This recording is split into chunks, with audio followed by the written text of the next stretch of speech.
가해화자는요, 사대부이자 생업에 종사하고 있습니다. 그리고 유교를 중시하고 있는 그런 사람이라고 볼 수가 있겠어요. 읽어보도록 할게요. 천하의 사람들을 삼인으로 나누시니 학문을 하게 되면 입신양명하려니와 농사는 본업이라 생업이라는 거죠. 앙사부육하리로다. 인명이 지중하고 하늘이 만들었으니 천민이 되어 나서 본업을 아니하랴 할 수밖에 없다라는 서리법이 되겠고요. 하늘이 만들었으니 운명론적 관점이라고 볼 수가 있겠어요. 뜰에 봄이 들고 시간적 배경은 봄입니다. 화풍이 훈훈하거든 쟁기를 손수 들고 서직을 갈아 심어 화기에 숨을 틔워서 비이슬에 자락건을 농작물을 심었다라는 것이에요. 일찍 일어나 호미 메고 남쪽 밭에 돌아가서 자풀을 다 갈아서 기운차게 흥성하거든 농작물이 잘 자랐다는 뜻입니다. 청주를 맞게 싣고 자성을 갖춘 후에 제사에 쓰는 농작물을 갖췄다라는 뜻이 되겠죠. 선조께 제사하며 처자식 거느리고 배불리 먹으리라. 내 몸에 욕이 없고 남의 밥을 아니 빌면 인간 세계에 나왔다가 홀홀이 돌아간 듯 자립적인 생활을 실현하고 있다라는 얘기가 되겠고요. 부왕천지간에 무슨 한이 있으리 한이 없다. 즉 만족감에 대해서 얘기하고 있습니다.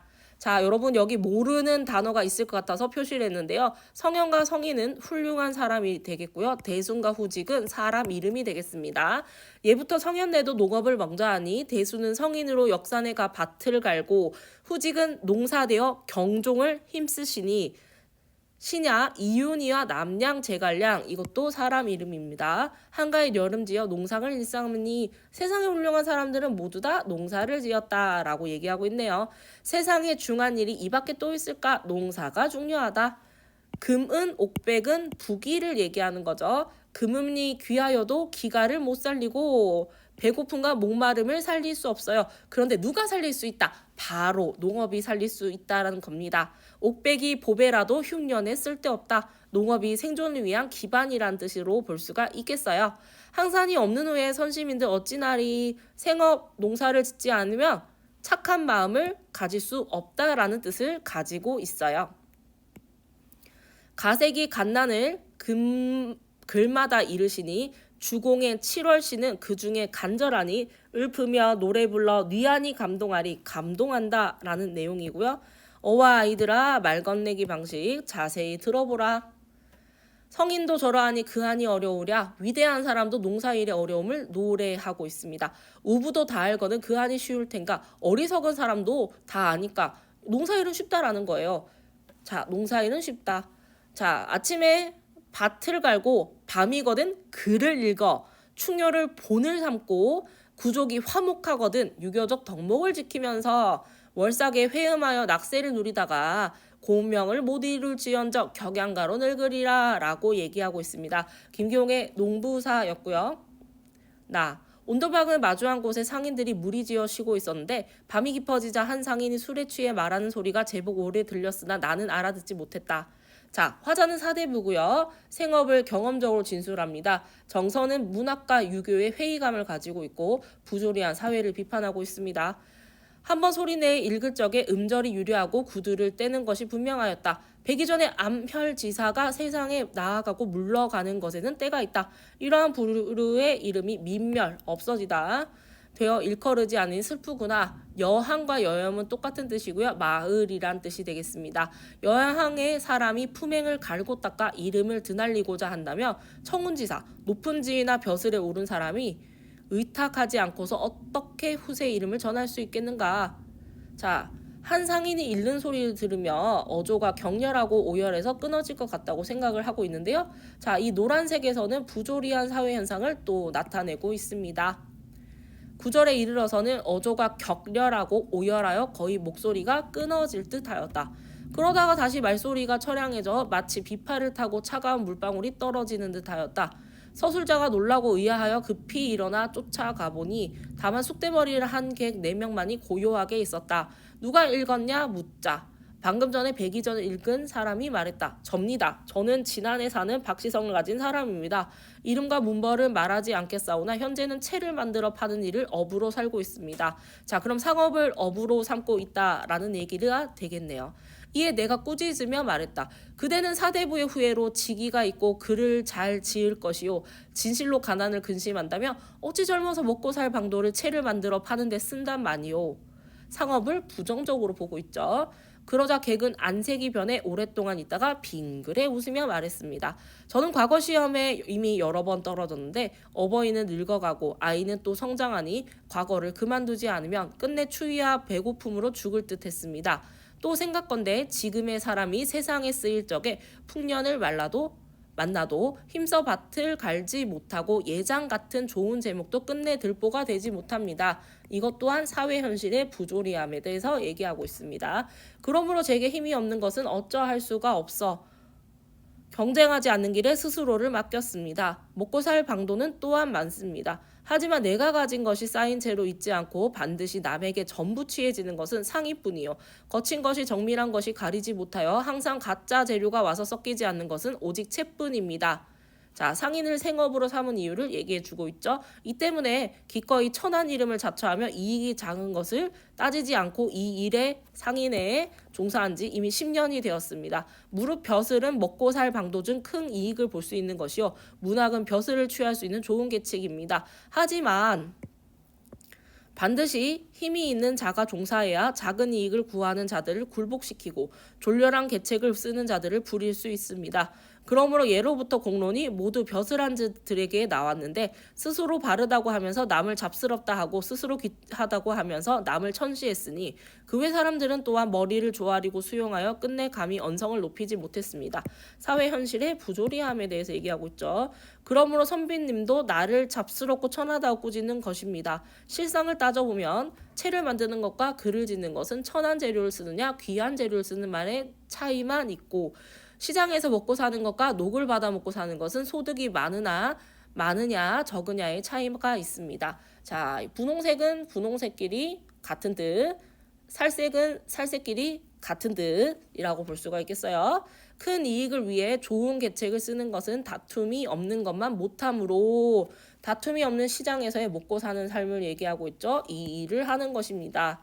그대의 말을 통달하였네. 그런데 그대 또한 글을 지을 줄 알기 때문에 이러한 것을 아는 것일세. 글을 지을 줄 몰랐다면 이런 깨달음도 없었을 것이요. 깨달음이 없다면 천할 뿐이니 문학을 비루한 일이라 무시해서야 되겠는가. 자, 백이전을 읽은 사람이 생업에 종사하는 자신의 경험적 진술을 하고요. 자, 여기에서는 글을 지을 줄 알기 때문에 깨달음을 얻은 것이다. 문학 무시하면 안 돼. 이렇게 얘기하고 있는 부분이라고 볼 수 있겠어요. 그러자 객이 눈썹을 치켜 올리고 불끈 주먹을 쥐고서 3번 일어섰다 다시 앉았다 하며 말했다. 중략. 많이 알면서 글을 잘 짓는 자의 경우엔 항상 무형의 형벌이 온몸에 내려지고 무근의 불꽃이 그 내장을 태우게. 자, 그러면 유교적인 인연과 문학의 회의적이라고 볼 수가 있겠죠.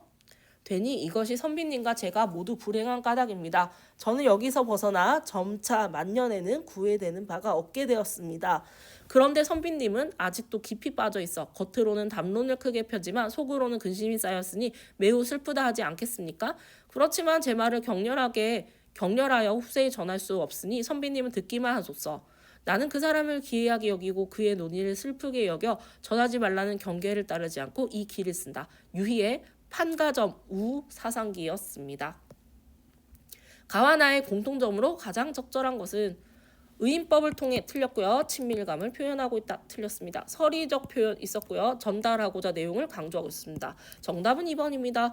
언어 유의 없었고요. 태도를 간접적으로 드러내지 않았습니다. 직유적 표현을 활용하지 않았고 대상을 구체적으로 부각은 하고 있었죠. 계절의 순환이 없고 대상이 처한 상황을 나타내는 것이 없었습니다. 정답은요. 바로 2번입니다. A에서 E에 대한 이해로 적절하지 않은 것은 농사일과 관련된 기구를 활용하여 시간의 흐름에 따른 농사의 과정을 보여주고 있다. 맞는 선지가 되겠고요.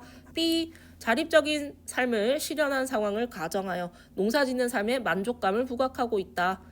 C. 농사에 먼저 종사한 선현들의 사례를 열거하여 농업기술의 발달 과정은 나타나지 않아요. 정답은 3번입니다. 4번은 부귀와 관련된 걸 얘기했고요. 이는 능력이 다른 인물을 대비해서 농사의 처지가 구분 없이 하는 일을 드러내고 있다고 했죠. 성형과 우부를 예시로 들었습니다. 다음은 학생이 나를 읽고 작성한 감상문의 일부이다. A에서 이 중 적절하지 않은 것은? 오늘은 수업 시간에 판가정우 사상기를 읽었는데 글쓴이인 나가 최장수와 마주하고 대화를 나누는 과정이 만남, 문답, 기록의 구조로 되어 있음을 알 수 있었다.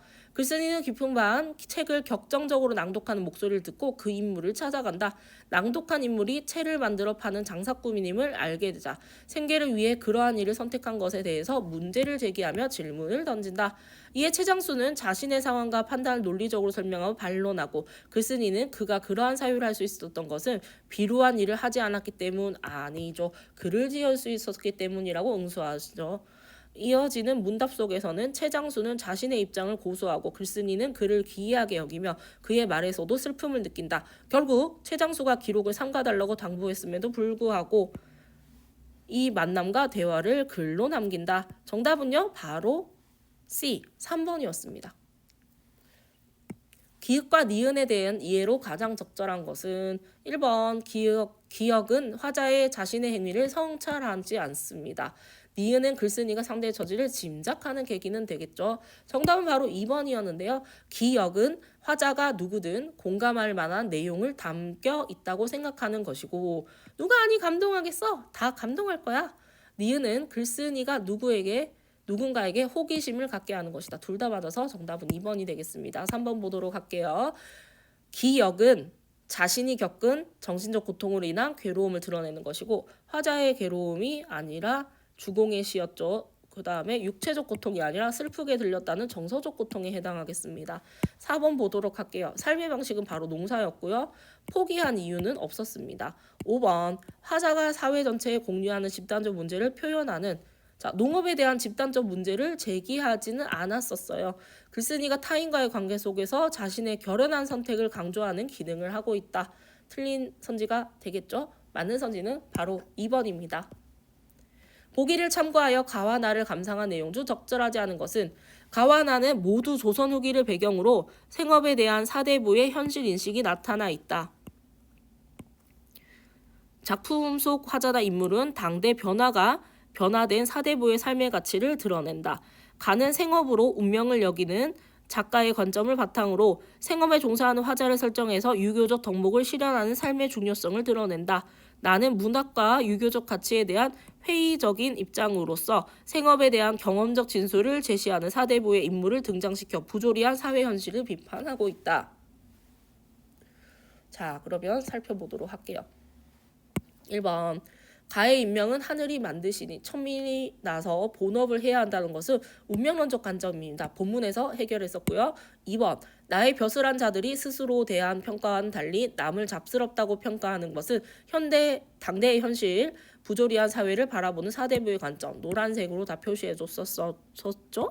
3번 가의 농사로 처자식과 배불리 먹겠다는 것과 나의 채를 만들어 파는 일이 어버이와 아이의 추위를 배고픔이라는 것에서 사대부가 가족의 생존을 위하여 노동이 필요하다고 생각하고 있음을 보여주고 있다. 맞습니다.